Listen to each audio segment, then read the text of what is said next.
하나님이 내 증인이시니라. 아멘. 네, 이 시간 복음회에 참여라는 제목으로 함께 말씀 살펴보겠습니다. 이제 설 연휴를 우리가 마쳤고 이제부터는 교육부서마다 겨울 사역을 향해 본격적으로 달려들 가실 겁니다. 각 부서 선생님들께서 이제 헌신하고 섬기실 줄로 압니다. 그런 의미에서 한번 질문을 드리겠습니다. 우리 성도님들께서는 지금까지 성장 과정 중에 어떤 주일학교 선생님이 가장 기억에 남으시나요? 가장 기억에 남는 선생님은 어떤 사람입니까? 특히 어릴 때 주일학교 생활을 해보신 성도님들께서는 그 어릴 때 기억을 잘 되짚어 보시기 바랍니다. 먼저 제 이야기를 예로 들겠습니다. 제가 초등학교 때 이름도 기억이 나는 그 선생님은 주일학교 예배를 마치고 나면 곧바로 교회 버스 운행을 하셔야 했습니다. 그 바쁜 와중에도 이따금씩 이제 자기 반 아이들을 돈가스 집에 데리고 가셨습니다. 자기 반의 그 어린 친구들, 초등학교 저학년 친구들과 함께 돈가스를 점심으로 드시고는 나는 이제 교회 버스 운행하러 가야 해. 너희들은 저기 그 퐁퐁놀이터라고 저는 불렀는데요. 트램플린 큰 거에 애들 그 100원, 200원 내고 뛰어놀던 거 말이죠. 거기에서 마저 놀다가 집에 가라라고 하시면서 돈가스에다가 또 그 놀이터 비용까지 다 대주셨습니다. 단순히 먹여주고 놀려줘서 좋았다 뭐 이게 아니라 교회 봉사로 교사로 섬기고 다시 교회 버스 운행도 하셔야 되고 바쁜 와중에 어떻게든 짬을 내서 이제 그 아이들을 향한 자기 마음을 표현했다는 그것이 지금도 생각이 납니다. 여러분들께서는 어떠신가요? 어떤 선생님이 가장 인상 깊게 생각이 나십니까?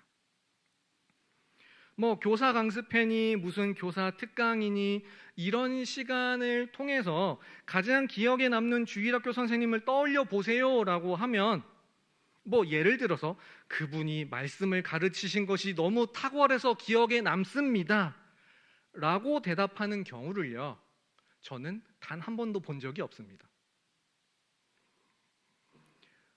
손이 커서 굉장히 배부르게 잘 먹이고 함께 나와 놀며 시간을 보냈다 이런 분들이 대부분 기억에 남는다라고들 하십니다.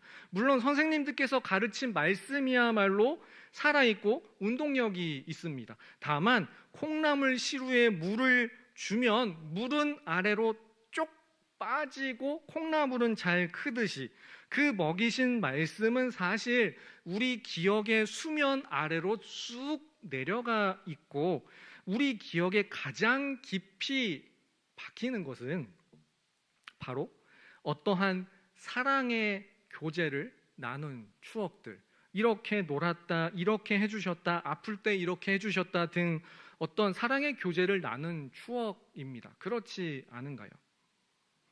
그 사랑이 쌓이고 쌓여서 우리가 오늘날처럼 복음에 참여하게 된 줄로 믿습니다.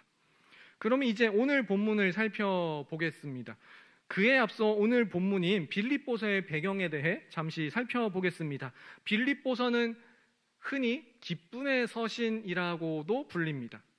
분량은 단 4장에 불과하지만 기쁨에 대한 단어나 또 기쁨에 대한 명령이 각 장마다 여러 번 등장합니다.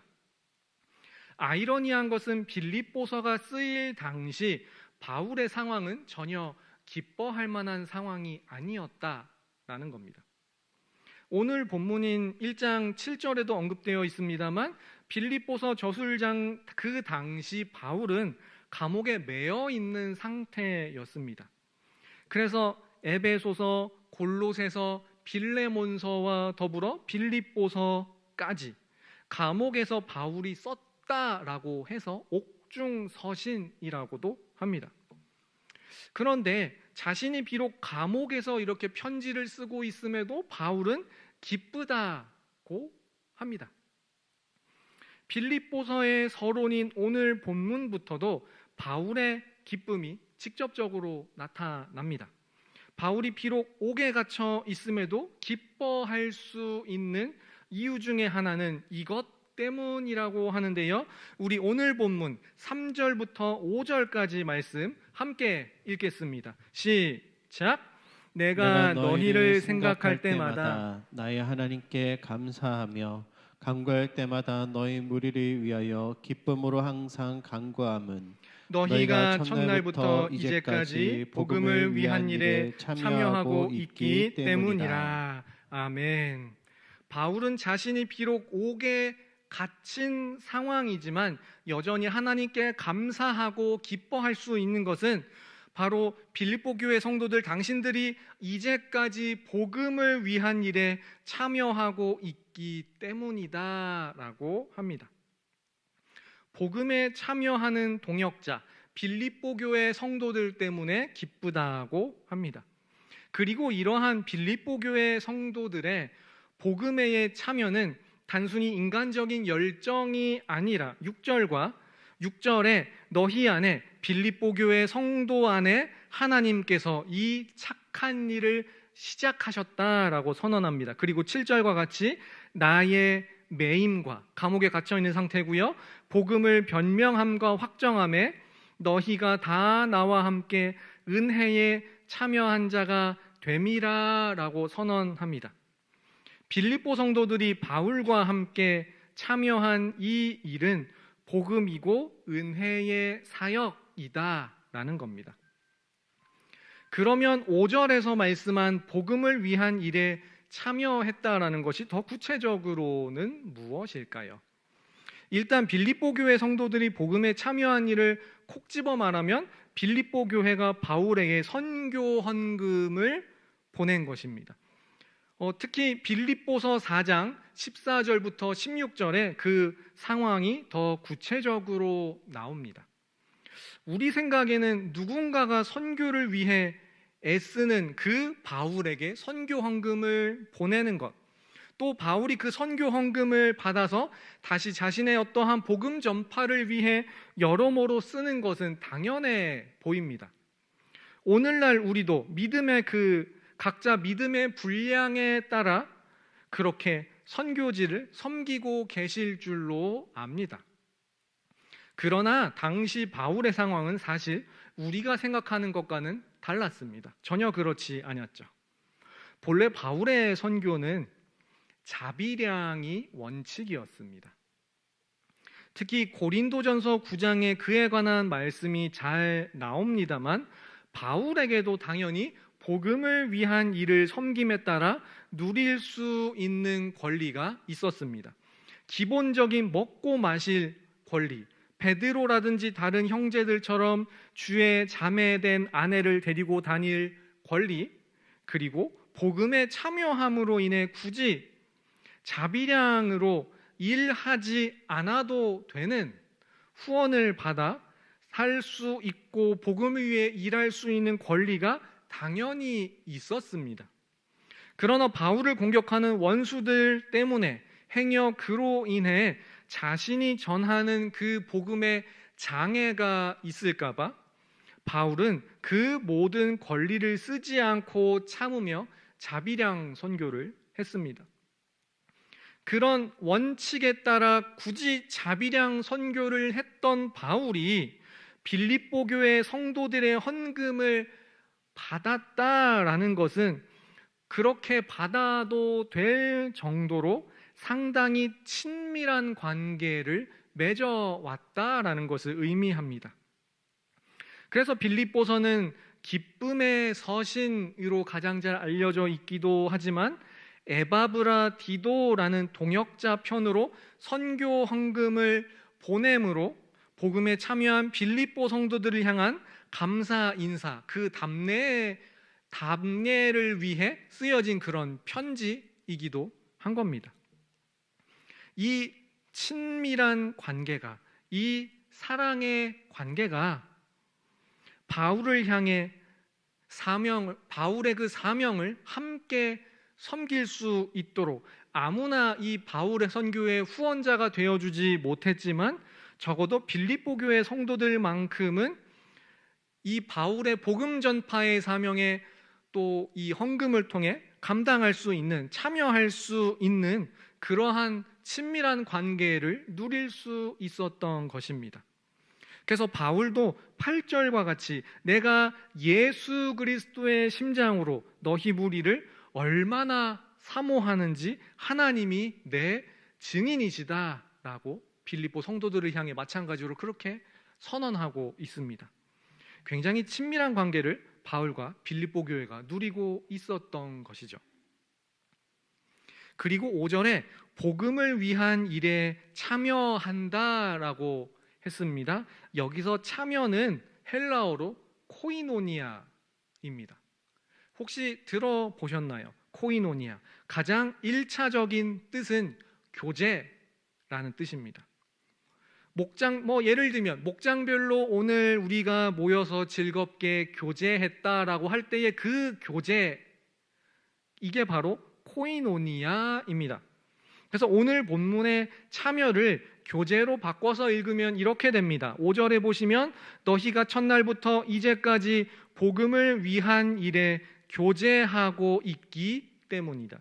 7절에서도 나의 매임과 복음을 변명함과 확정함에 너희가 다 나와 함께 은혜에 교제한 자가 됩니다. 이렇게 됩니다.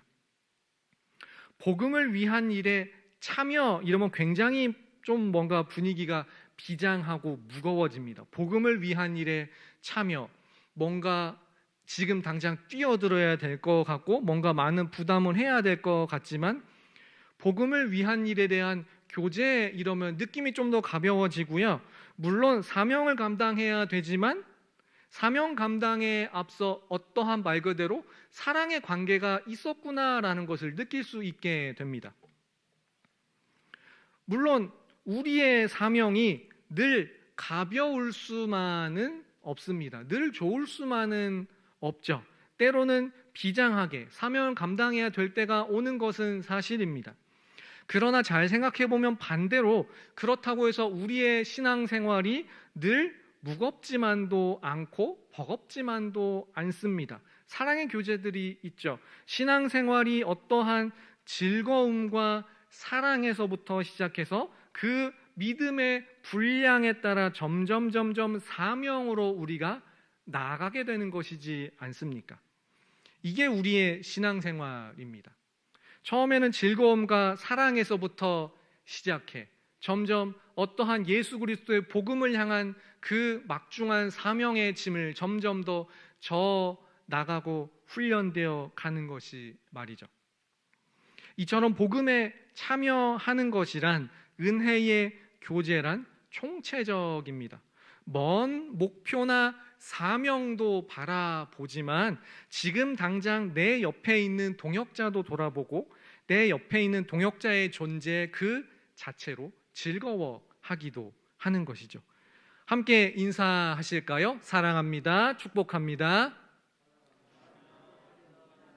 네, 옆에 있는 동역자들과 더불어 함께 또 즐거워하는 이것들이 신앙의 교제, 복음을 위한 일에 참여하는 것이 되는 겁니다.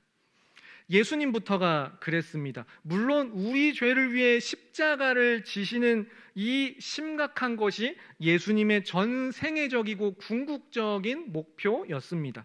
그러나 마태복음 11장 19절에 따르면 예수님에 대한 세간의 평가는 의외였습니다.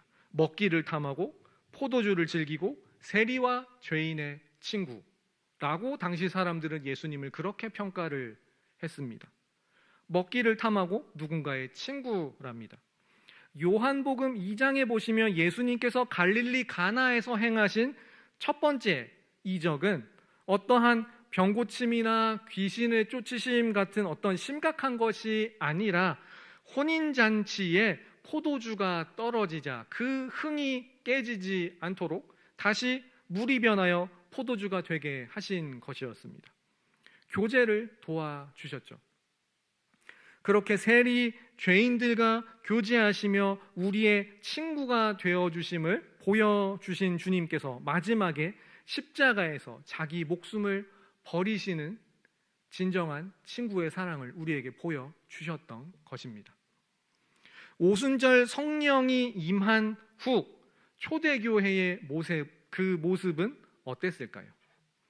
사도행전 2장 43절부터 47절까지 말씀을 잘 보시면 성령이 불같이 임한 그 후 주로 어떤 모습을 보이냐면 믿는 사람들이 서로 물건을 통용하고 재산과 소유를 팔아 나누고 성전에도 모였지만 집에서도 모여서 떡을 떼고 또 음식을 나누어 먹었습니다. 먹고 나누는 이야기가 이 구절의 상당 부분을 차지하는 것을 볼 수 있습니다. 오늘 본문인 바울과 빌립보 교회 성도들의 관계도 마찬가지입니다.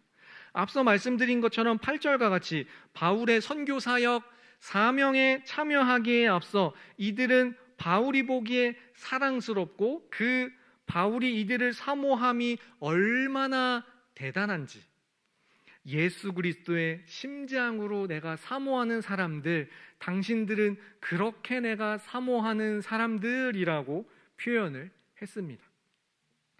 사랑하는 성도 여러분, 우리의 신앙생활도 마찬가지입니다. 우리가 초신자였을 때를 한번 잘 생각해 보시기 바랍니다. 우리가 어떻게 전도되었습니까? 복음으로 화목한 가족을 통해, 아니면 내 주위에 어떤 사랑스러운 이웃이 있었는데 그가 수원 북부교회를 다녔기 때문에 인도함을 받았고요. 교회에 첫 발을 디뎠을 때 친절하게 안내해준 예컨대 새가족부나 그 누군가 때문에 다시 여기까지 왔고요. 또 내가 교회에 정붙일 수 있도록 마음을 쏟아주고 어려운 순간마다 나를 위해 기도해준 목장 식구들 때문에, 그리고 우리의 자녀들은 교육부서 선생님들이나 친구들 때문에, 그들로부터 받았던 그 사랑 때문에 내가 그렇게 어린 시절을 지났고 우리의 자녀들이 그렇게 교회 안에서 교제함을 누리며 복음을 향해, 사명을 향해 더 성장하고 있고요. 무엇보다 나부터가 그렇게 해서 여기까지 왔습니다. 전도는 혼자 하는 것이 아니고요. 사명은 혼자 감당하는 것이 아닙니다. 우리는 처음부터 복음에 헌신하며 참여하며 그렇게 살아왔던 것이 아니죠. 우리는 그 받은 사랑을 통해 복음에 참여하며 여기까지 오게 된 것입니다. 이것이 코이노니아, 오늘 본문의 참여로 번역이 되기도 한 교제의 힘입니다. 그래서 이제 우리가 2월에 앞두고 있는 교육부서의 사역들이 중요한 것이고요. 무엇보다 이제 앞으로 2월에 개강을 다시 하게 될 목장이, 섬기시는 목자님들의 역할이 각 목장에서 여러 가지로 섬기실 목원 한 사람 한 사람의 역할이 중요한 것이 이 때문인 것입니다. 이제 말씀을 정리합니다. 바울은 비록 옥에 갇혔지만 오히려 기쁨의 서신 빌립보서를 쓸 수 있었던 이 이유 중에 하나는 빌립보 교회 성도들과의 그 기쁨의 교제 때문이었습니다. 우리는 오늘 왜 교회에 왔나요? 우리는 이 시간 누구를 만나러 왔습니까? 이러면 막연하죠? 딱 이지선다로 질문을 드리겠습니까? 질문을 드릴게요. 누구를 만나러 왔습니까? 하나님입니까? 사람입니까? 꼭 이런 질문을 드리면 왠지 하나님으로 대답 안 하면 큰일 날 것 같아요. 물론 틀린 말은 아닙니다. 맞습니다. 당연히 우리가 하나님을 만나러 왔다라고 하실 겁니다. 그런데 눈에 보이지 않는 하나님을 어떻게 만나려고 하십니까? 예배의 그 과정 자체를 통해 물론 하나님과 만날 수 있습니다만, 아이러니하게도 눈에 보이지 않는 하나님은 눈에 보이며 내 옆에 앞뒤에 앉아 있는 그 한 사람 한 사람을 통해 우리가 함께 예배드리고 우리가 평소에 함께 교제하고 사랑하고 먹을 것을 나누고 기도 제목 나누고 그 교제하는 사람들을 통해 사람들을 통해서야말로 우리는 하나님과 만나고 하나님의 모습을 발견하게 됩니다. 이처럼 복음의 참여는 교제를 통해 이루어집니다. 우리 교회가 밝게 사랑의 교회를 나누는 그러한 교회가 되기를 바랍니다. 이미 우리 교회는 밝은데요, 많이 사랑하는데요 라고 생각하시는 분이 있을 줄로 압니다. 그렇다면 우리 교회가 이미 밝아서 감사합니다 라고 생각하고 있다면 우리 교회가 더 밝게, 해와 같이 밝게 교제하는 교회, 사랑하는 교회, 그런 교회가 될 수 있기를 소망합니다. 아멘. 이 시간 함께